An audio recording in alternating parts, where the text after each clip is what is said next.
Welcome back to Real Estate Connections podcast. And today we get to visit with Frank Menard. I've known Frank Menard for probably about 7 or 8 years. He is a real estate coach, but he's also called a success coach. Frank is in Florida. He originally from New Hampshire, former Marine that you'll always hear because they always tell you, which is really what they're proud of.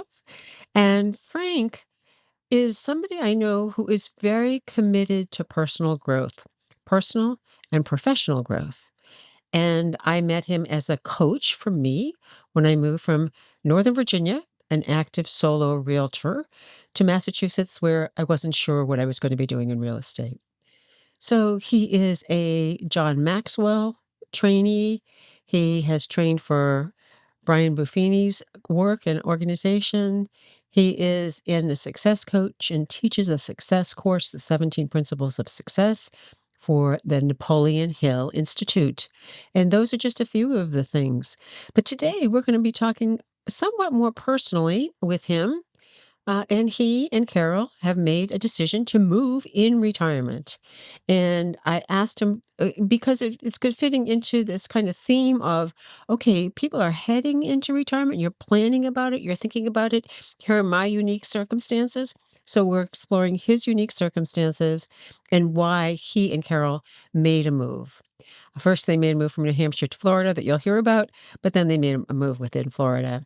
And what are the factors that people should take into consideration? And the other part that we were talking about, and subsequently, any advice that he has for people to really think about what is important. And particularly, do you have an exit strategy? What does that mean? Do you have a plan to follow up on when you're in your retirement community and it's not working anymore? And it could be not working because of health reasons, family, whatever.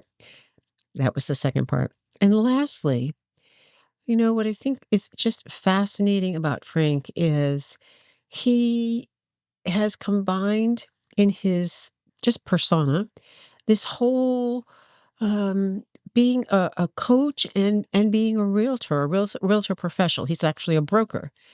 And what he thinks people need in terms of qualities to look for in your realtor, your real estate professionals, and then how he uniquely can be of help. And because of the goodness of his heart, he doesn't charge. He is just a gift. He is a gift to the world. So let's meet Frank Menard.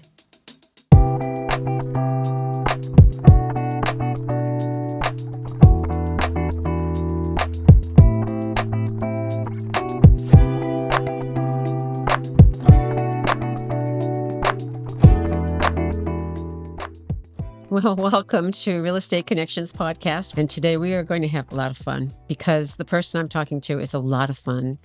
I met Frank Menard, the most amazing person dedicated to a lot of personal growth, unbelievable personal and professional growth. I met him when I moved from Virginia to Massachusetts, and I didn't know how to be a realtor up there. and he got me going. He coached me for almost 3 years, and it was so wonderful. Just a terrific coach in many aspects of business, not just real estate. So, but today I'm going to have a great conversation with Frank because he just made a big move. And his big move is going to be instructive, I hope, to you, my listeners, or to your families. That will be really, really helpful. So this is Frank Menard, retired Master Sergeant. Retired Master Sergeant, United States Marine Corps. Yeah, and Marine Corps, and still very active in the Marine community. So Frank, welcome. Thank you, Mary. It's great to be here with you, and it's wonderful to call you my friend. Oh, I'm honored. I'm honored. So Frank and I are not so far apart. He is hailing originally from Nashua, New Hampshire, which is about 15 miles from me right now. And we do a lot of shopping up there. But Frank, you just made a move from Port Charlotte area, which is, I guess, between Tampa and Naples, right? On the West Coast. And you just moved into Central Florida, a big, big move. And you certainly are not retired, but somebody might think you are retired, but of the retirement age, and your wife, Carol. And so I'd love you to talk about what went into the decision? What did it take? What did it take for you to, I assume you sold Port Charlotte and move into where you are right now. Is there any looking back? So let's start with kind of what precipitated the move, because you had been here a while, and what you've learned from it. Yeah, yeah, no, great question, Mary. I think it's probably also helpful to let the listener know. I've made a lot of moves in my life. So I had 22 Mhm. years in the Marine Corps, so making moves is not something new. The new part was we got to make the decision, right? Mhm. Typically in the Marine Corps, they made the decision, they being the Marines, and we just kind of went where they told us we had to go. But the moving process itself pretty much is very, very similar. You're typically going to an area that you don't know a lot about. You are hoping to connect with someone that can help you, that you can trust. Hopefully, it'll be by referral of some type. But in regard to Carol and I, so we moved from New Hampshire to Port Charlotte, Florida, which is just outside of a town most people would know, probably Punta Gorda, which is more of a touristy. So we're kind of like the bedroom community of Punta Gorda, Mhm. if you can have a bedroom community in Southwest Florida. And we made that move quite spontaneously. I remember waking up one morning in New Hampshire. It was about 3 a.m. It was cold, dark, dingy, 7 feet of snow on the ground. I think it was the end of Oh, February, oh, New somewhere around Hampshire. there. Yes, right, Yeah, right. exactly, in New Hmm. Hampshire. And we woke up and I just said to Carol, I said, we need to get out of here. Right? We had empty nested. Both our kids were out of college and on their own. And so we made a move in 2015 to Port Charlotte with the intent to just look. We were just going to look. And I think this happens with a lot of folks. You go down and check out an area. Mhm. Florida's a great place. It's warm all the time. And you think about all those good things. And then you get there. So we went down and shopped for a weekend. I stayed with a friend, a childhood friend of mine who had lived in Florida for 15 years. And we saw a house that we liked, and we did what you're not supposed to do. We made an offer and bought it. Buyer's Okay. remorse. Okay. So I honestly, no buyer's remorse. The home we purchased in Port Charlotte was beautiful. It was 2,100 square feet. Didn't meet what we wanted. We were supposed to be downsizing. We were about the same. Yeah, it was a single level. It was on a beautiful, they call it a lake. We called it a pond. But it seemed like it was in a nice neighborhood. Mhm. And so we made the move and we loved it until the first hurricane came. So, one of the things I would always suggest to clients that I work with today is before you make a move, make sure you check out everything. What's the weather like? Mhm. What have they dealt with over the last 10 years? And if I'm being completely honest, if we had done that, it wouldn't have scared us because the last hurricane was like 2004 back then. And that was Hurricane Charlie, which was disastrous. It really demolished the entire area, but there was nothing for over 10 years. Right. So who would be scared, right? So we weren't Mhm. scared. We're Mhm. Marines. My wife's a Marine as well. So we packed up the bags, hopped in the truck, and down we go. And during my 10-year stay in Port Charlotte, we had three hurricanes. No, excuse me, four hurricanes, three tropical storms, and fortunately, we didn't have personally a lot of damage. But one of the storms got way too close. Mhm. My street was there were several houses on my street that had been demolished, and so my wife looked at me and she said, "I think it might be time for us to go inland." And Ah. so we made a decision. We had a good friend of ours who we worked with in real estate. We were both real estate agents in New Hampshire. I think that's important for everybody to know. So it's not like we're new to real estate. We do this all the time. And we had a friend of ours who sold real estate with us in New Hampshire, and she had moved to Florida before us, and she was a real estate agent at a place called The Villages, Oh, which is, yes. from what I understand, it's the largest the largest retirement community in the world, and so it's a pretty cool place, and we'd been there several times. Not with any intent to move there, but it was a nice place to visit, kind of like Mhm. Disneyland for senior citizens. and and so we started talking seriously with Pat. We Mhm. got a few tours through the villages. We found a place that we liked. And so we decided to make the move. So yes, we put our home for sale in Port Charlotte, which, if I'm being completely honest here, even with 25 years, actually, my wife had over 40 years of experience in real estate. I had 25 years in 65 real years, estate. yes. Yeah, yeah, exactly. And it was the worst transaction that we had ever experienced. Tell me Bad how. Tell buyers, me. Oh, unqualified buyers. yes. Buyers would tell you Yes. one thing, then something else comes up. And of course, we thought we were doing everything correctly. And it seemed like every time we did something, the shoe fell and something else would fall apart. And it So, wasn't like you were inexperienced and not doing real no. estate because you were so in the thick of real estate. Yeah, And yeah. you And still feel that way. I'm pleased to hear that exactly, because I had the same exactly. experience, the Yeah, very it same happens. experience. Yes. Sure. And, I actually had one of my clients from New Hampshire. I'd sold them two homes, and the last home was probably 15, 20 years ago. And they were thinking about making a move. And he had become a realtor in the meantime. He actually Oh. worked for a friend of mine up in New Hampshire. Mhm. And it wasn't for him, so we got out of the business. And he asked me, he said, Frank, what do you think about for sale by owner? And I said, Dave, let me tell you something. And I shared my experience in my own personal sale in Port Charlotte. I said, Mhm. even with all the experience I had, it was the most challenging. The markets have changed. Things have changed in our world that it's Mhm. always in my mind something. It's nice to have somebody to talk with, Yes. maybe Somebody who an knows. advisor on the Yes. side to just kind of say, hey, Yes. let's chop the emotions for a minute, and let's make sure Mhm. that we check all the boxes to what you're trying to do and how we're going to accomplish it. So, just like financial advisors, you wouldn't make a big investment in the market without going to someone who was a professional.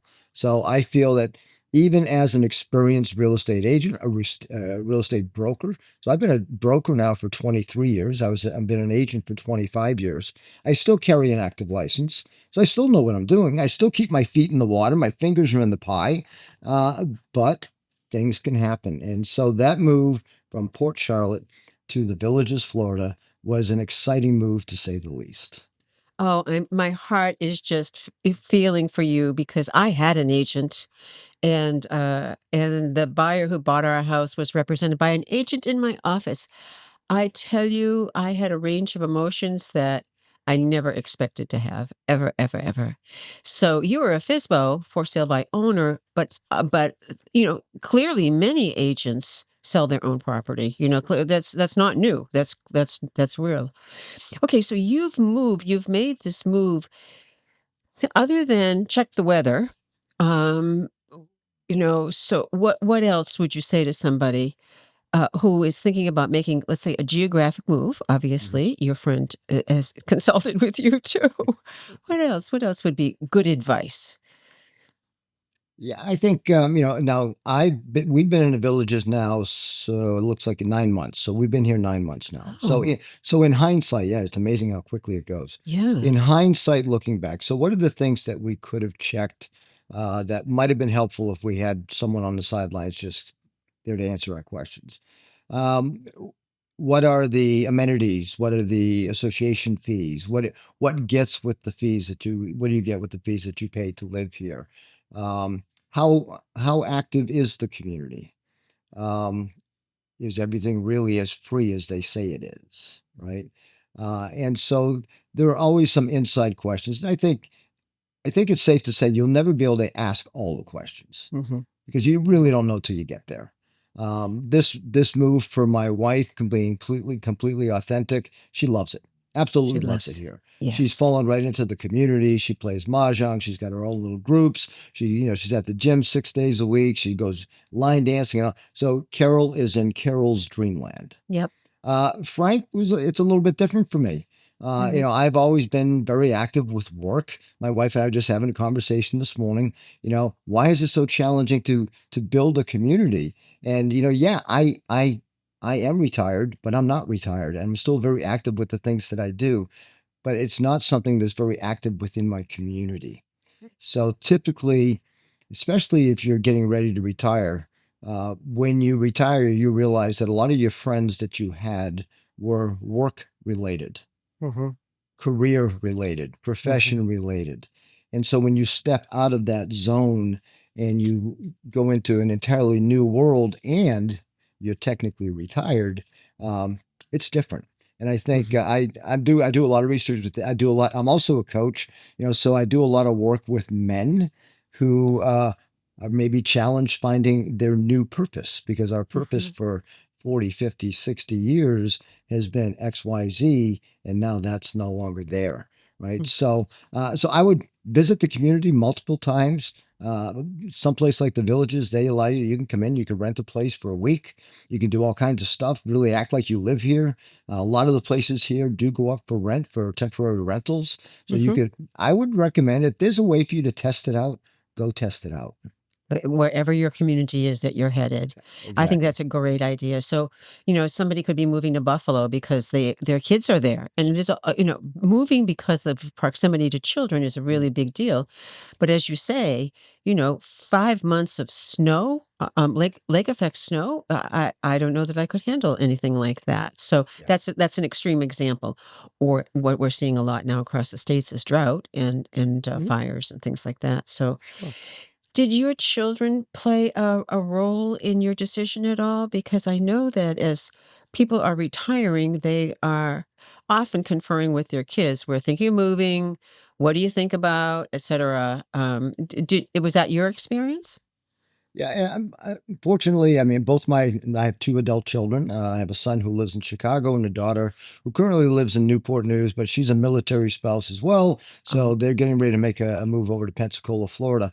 So they really didn't come too much into play. The world is small today. I would never advise anyone to move to follow their children unless that's mm-hmm, something they really want to do. mm-hmm, And especially if they're in the military, because they're not going to be there that long. You're still going to be there. Now they're going to move somewhere else.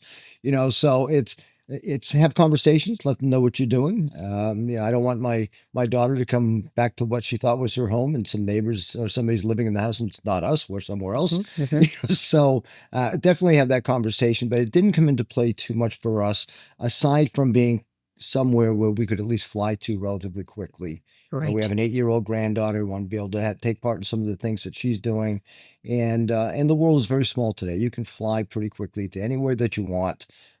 So as long as you have the means to do it, why not? So just check out, and see how that's going to affect you. So the other the point you made was affordability. So know what you're buying. Is it a whole package? Is it the package that you want? Or maybe in your case, it's the perfect package for Carol, but it may not be the perfect package for you, and or yet even. So, that is fantastic. Also, I love your insight about people whose careers have been paramount, and I felt that way as well. My career was paramount in DC, Northern Virginia, and when I moved up to Massachusetts, I was like, "Now what am I supposed to do?" So that transition came harder for me, I think, than my husband, and then it came for my husband. Do you and Carol, this is a personal question, you can answer or not, or answer it generally. Do you and Carol have an exit strategy? Have you planned yet for if one of you is incapacitated or your family is going to require you to move to Chicago, or have you talked about that at all? Um, you know, I, I'm going to say yes. We've certainly talked about that. Yeah. But I think probably in a way different than a lot of folks. We're very Right. fortunate. I retired from 22 years in the military, so I have a retirement income from there. I am collecting Social Security. I have a good income there. I still work and make a little money here and there doing the things that I do as a coach. Mhm. I certainly don't do as much today for money as I used to do. I'm more focused on trying to help and advise people. The gray beard wisdom, I call it, right? And Mhm. but yeah, we've talked about it, and I think at the end of the day, my wife would probably stay here, which is one of the reasons we moved to a community. That if something were to happen to me, we don't have a mortgage on our home. So if something were to happen to me, she at least has a roof over her head. She has Mhm. neighbors nearby. It's a really close knit community with really nice people. We've not met anyone here that we haven't liked. Mhm. That if something should happen to me, which is not my plan, I plan to be live to be 100 and make everybody miserable. But You'll be running 4 miles a day still. I know you will be, I yes. probably will be, Yes. but at the end of the day, if something were to happen to Carol, if I'm being honest, and I've said this to Carol, if something were to happen to Carol, I'd probably go back up north. Yeah, I was born and raised in New Hampshire. I love New Hampshire. She hates the cold, and so that keeps me here. yes. But yeah, we've had those discussions. I wouldn't say to the degree that we're, dotting I's and crossing T's and making plans, but at the end of the day, it certainly has been conversation, and we're both comfortable with if something happens to the other, we have a plan. We know what we're going to do. Right, and I've heard different people I mean, I'm encountering a number of people, primarily women, in midlife who are suddenly having to fly to another state, help one parent sell the house, and kind of you were using the concept of partnership.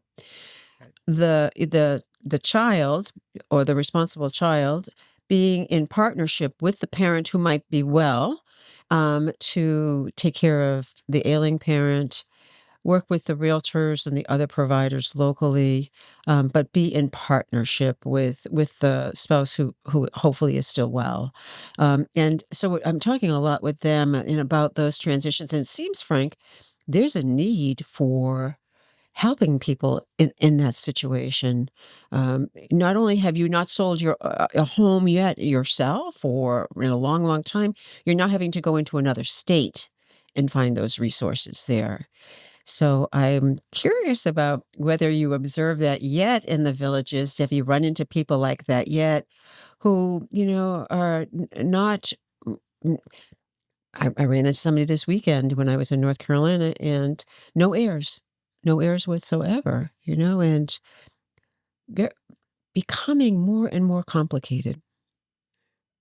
Mary, absolutely. I think life is complicated. Yeah. First off, right? Yeah. Life is complicated, and that's why it's really important to check your emotions as you're dealing with the things in life. I mean, emotions sometimes cause us to make decisions that we wouldn't necessarily make had we given it a little bit more thought, Mhm. right? And I have a friend who is a little older than me. I'm 70 years old. I think she's 72, maybe, and she has children who are very active in her business. And when I say in her business, I mean her personal business, right? Right. Mom, what's your plan for this? Mom, what's your plan for that? Mhm. And uh, and they envision, because of family history and some medical history, that they could perhaps have to deal with X, Y, Z. And so if that happens, what's our plan? And of course, Mhm. their plan is for mom to go back there, Mhm. and there would be in New Hampshire. And her plan is to stay here in Florida. She doesn't want to go back to New Right. Hampshire. Right. And so, wow, I mean, all of those discussions that you have to have as you get older. And I see that a lot here in the villages. What I see in the villages, even my short time here living here, I see people purchasing homes that they thought would work, and they're too small, too big, whatever. And so now they're selling that one, buying another one. I mean, it's the things that I would think that I would have done when I was 30 years old, not certainly when I'm 70 years Right. old. And so, you ask questions about what should you look at? Well, can you live in this house? I mean, we came from a 2,100 square foot home to a 1,400 square foot home. Oh. A lot of the furniture's not going there. You love your wife, you love your husband, but can you be that close to them that often and that long, right? And so I think it's really important to check those boxes and just kind of say, okay, what are my options here? Can I live in a 1,400 square foot home, or maybe I should look at something over on the lake that's 2,000 square feet and it's a little bit bigger, it's a little more familiar to what we live in. But then what happens? Well, okay, so you have a major life crisis and one of you is not here anymore. Yes. Now you've got this big house. And this conversation came up with Carol and I. Well, it's not that big of a house. We still have 3 bedrooms, 2 baths. It's fine, but it's tighter. And if something happened, Carol could certainly live here. In our previous home in Port Charlotte, Carol said, I would not live here if you died. It was too What big. was wrong? Oh, it's It too was big. just too Yes. big. She Yes. didn't need all that house. She didn't need 2,100 square feet and an Yes. 1,100 square foot lanai and a big pool and everything else. She didn't need all that. So yeah, have those conversations because it's easier to have those conversations and make decisions now when you're both of mental capacity and you can make Mhm. those decisions Mhm. rather than putting someone in a position where they have to make emotional decisions. Right. Exactly. I'm watching a wonderful series right now. Matter of fact, we just watched the sixth series called The Madison. What is that? And The Madison. And Yes. Michelle Pfeiffer is the leading role. And my wife and I have watched it over the last week, and it runs along these lines. The husband dies in an airplane accident, visiting his brother in Montana. So they're in Big Sky, Montana, and the husband loves the fly fishing and the outdoors and all this stuff. And for years, he's been trying to get his family to come and enjoy this. But the best he could do was he was allowed to go for a week's vacation to sit on the porch and get drunk with his brother and talk about men's stuff, right? Men stuff. And Boy then stuff. yeah, and the brother was a pilot, and they were piloting a small plane during one of the trips. And unfortunately, got into stormy weather, and they both got killed in the accident. So now the wife and the children. So let's see, two daughters, two grandchildren, and an ex-husband, another. So all this stuff is going on, and the wife finally goes to Montana, and she's burying her husband on the land that he was visiting with his brother because that's what he loved. That was his heaven, right? Mm-hmm. But as I'm watching the movie, I'm saying, oh my gosh, we don't know how much time we have. Exactly. And we don't know when it's going to come. That's just part of the deal. We don't know. And so if you don't know, how can you make decisions? Mm-hmm. Well, Plan I for it. think How can you plan yeah, for it? That's right. yeah, exactly. Exactly. So you don't so what you need, frankly, is perhaps a friendly advisor, a friend, a guide, someone who's maybe been down that road before you. And that's what I like Mm-hmm. about where I am in life right now, Mary. I don't know everything for sure. I think I've learned a few things over 70 years, and you can appreciate that. I always look at it. So if I look behind me, there's somebody behind me 5, 10 years younger than me, who's experiencing today what I experienced 5 or 10 years ago. Yes. Do I know the answer? Probably not. But I can at least share an experience to make them pause. Just pause and think. Mm-hmm. Oh, I hadn't thought about that. And how much value does that bring to the table for somebody? Mm-hmm. Mm-hmm. Right. And so when people are talking about coming to the villages, even now, somebody say, "Yeah, we've been thinking about going there." Yeah, sure, come on down. Come and visit first. Yes. See if you like it. I know you love playing golf. Do you want to do it 6 days a week? You can. You can do 6 days a week here, and you can play golf 6 days a week here for free. Free. But is that the way you want to spend every day Yes. of your Is that what life? you want to do? It Yes. sounds good when you're thinking about it. Mm-hmm. Yeah. Yes. Yeah. So, you and I have um, done a whole lot of referring business to Yeah. people that we seek out who we try to match a personality type, but we try to we seek out really wonderful professionals so that we can refer people to them no matter where they live. And there are tremendous professionals. There's all kinds of certifications now for, helping people in their older years pick housing. So, audience, as you are thinking about this, explore, look for realtors, ask people who are the best people to deal with. And it isn't just who sold the most houses. That's never the right answer. The right answer is who is serving you the best. And Frank has coached me. He was raised and trained in a Buffini environment. That was the Mm. coaching system that I used for 9 years as I became a realtor, and his coaching helped me go back to that and learn that. And it's all business by referral. Do the best job you can do, so that your clients will refer you to their friends and family.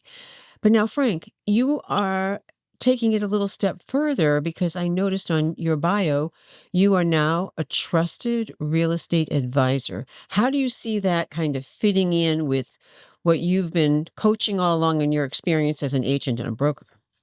Yeah, yeah. Thank you, Mary. It's a great question. Yeah, it's funny. Real estate advisor just kind of popped into my head one day. Yeah. I said, I don't want to list and sell real estate anymore. So I don't want to go and showing houses. I don't do any of that stuff anymore. And it occurred to me, I guess it was just in March, my license came up for renewal, Mhm. and I was tempted not to renew it. Mhm. And I said, why would I renew it? I mean, I'm not doing it, but I still enjoyed being in and around that mix, right? Those people. And I said, well, how could I help someone? What's the difference between an advisor? And I've actually run into this in some of my marketing. Trusted real estate advisor. Oh, you're a real estate agent. Well, that's partially true, Mhm. but not the way they see it. They see it as, you're going to buy my house. You're going to help me sell my house. You're going to help me buy a house, whatever. And that's the image. And a lot of real estate agents, real estate professionals in the industry will use that term, real estate advisor. But there are some differences. Um, and the difference is, today it's 2026. We've just come out of probably one of the hottest real estate markets in history. S- And unfortunately, when the real estate market is hot, real estate agents can sell lots of homes without a lot of experience. And effort. No, that's Maybe. right. Maybe. So, and you brought up my friend Brian Buffini. Even Brian Buffini has made comments in some of his most recent podcasts. Most real estate agents, that anyone who got a real estate license within the last 11 to 12 years, really doesn't know what a real real estate market is, right? So we don't know. We're judging someone on how many homes, how successful are they? Are they Mhm. driving an expensive car? Are they looking the part? Blah, blah. Well, none of that really has anything to do with selling real estate. What does have something to do with selling real estate is, first and foremost, building relationships. Right. So if you can get a referral to someone, if you can get a referral to an agent from someone you know and trust that has done business with this person, perfect, wonderful. I would love it if that happened all the time. Right. Unfortunately, most of my military career, making a move every 3 years or so, I'd end up at, okay, you're going to Charleston, West Virginia. Take a dart, throw it at the yellow pages, and see what real estate agent it What hits. of Okay, that's five the people? Yeah, of the five that's people in town. Right. that's Exactly. right. Exactly. Exactly. So being an advisor goes a little bit deeper than that. And of course, markets change. So when markets change, how is that real estate agent succeeding? Mhm. So I actually have 7 things that I ask people to look at before they hire a real estate agent. One, are they competent with the market? So market competence. What do I mean by that? What's their recent transaction history? Do they do business on a daily basis? Mm. I think about Babe Ruth, right? Big home run hitter. And Babe Ruth hit a lot of home runs, but a lot of people don't know he was also top of the list for strikeouts. So he was at bat a lot. Right. He was at bat a lot, and he had a lot of success. But he also had a lot of failure because he was doing it all the time. This is what he did. Yeah. So if you're going to hire a real estate agent, make sure that agent is competent in the market that you're currently in. That they are, in fact, full-time professionals doing this as a full-time business. A Mhm. lot of folks come into this industry, they've got a license, but they're part-timers. And I'm not taking anything away from part-timers. Some of them are very good, but some of them, they're just looking to make extra money. And they Mhm. see it from the outside looking in that real estate's an easy way to make money. And sometimes it can be. Other times it's not so much. Right. So do they know things like, what's the current days on market? If I'm trying to sell my house, how long should I expect to wait for that? Are there a lot of comps out there?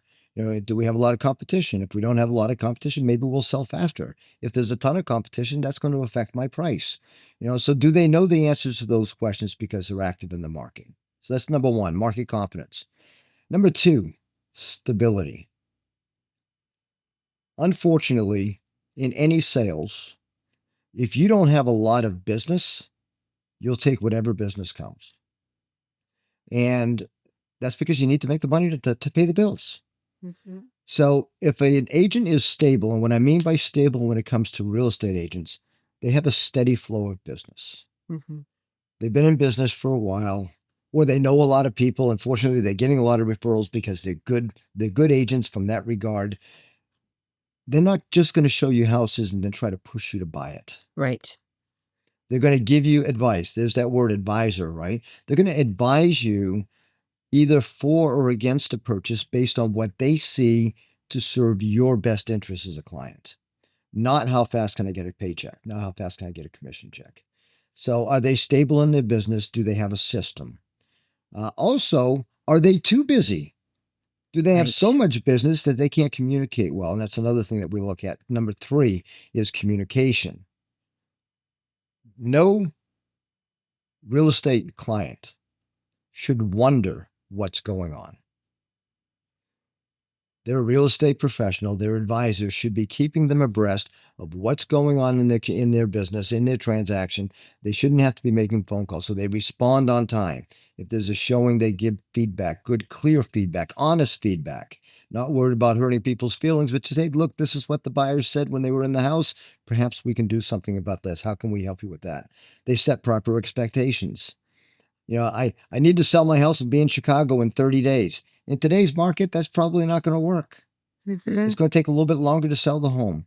So Mm-hmm. setting those proper expectations so that the consumer can actually adjust what their plans are. How can they make plans on the other end when they can't even get this end done? My daughter's going through a move right now. She's under stress. She's going to be moving from Newport News, Virginia to Pensacola, Florida. Oh. She got a buyer on her house. She's working with a great agent. This agent's doing a great job. But they bought it sight unseen. Ah. Home inspections for my information only. Sure. Fortunately, my daughter was raised by two real estate agents.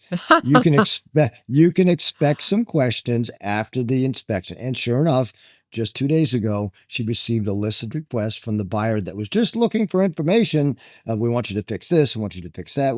Well, now she's in a situation where she has to make decisions Pressure. because she's already got a move date to Pensacola. Right.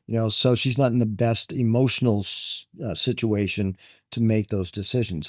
So her agent's doing a great job helping, and that's what you want. You want an agent that's going to be able to take some of that pressure off, remove some of those emotions, and help out. So communication is key. Number four, strategy. Does your agent have a strategy to get your home sold? Are they able to verbalize it and explain it to you?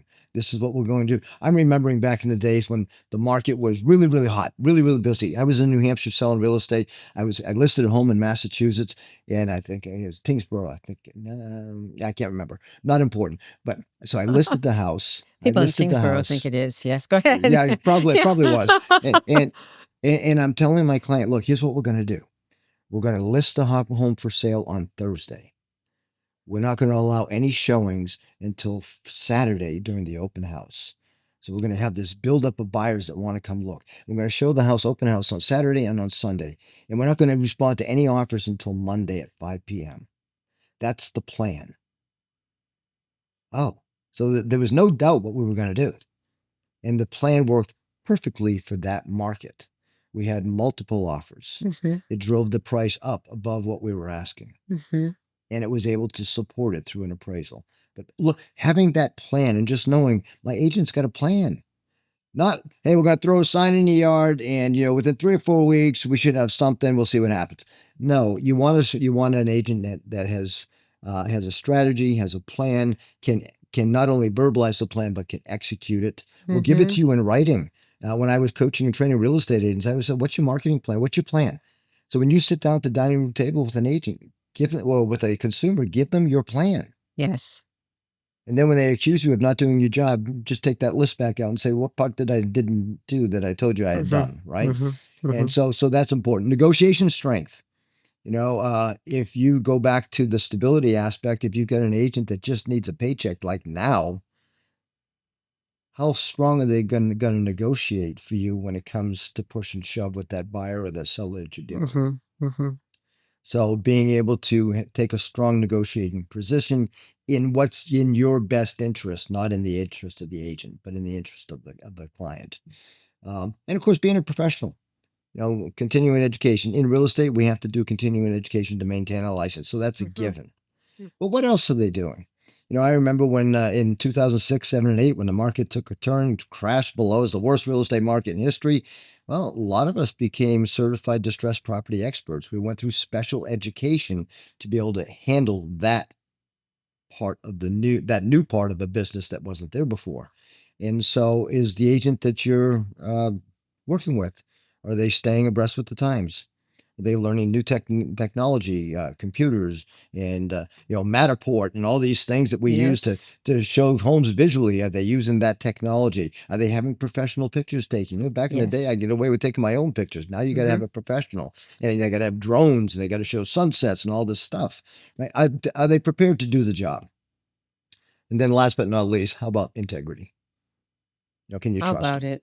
Yep. Yeah. How about integrity? Right? Uh, do they have examples? Do they have testimonials?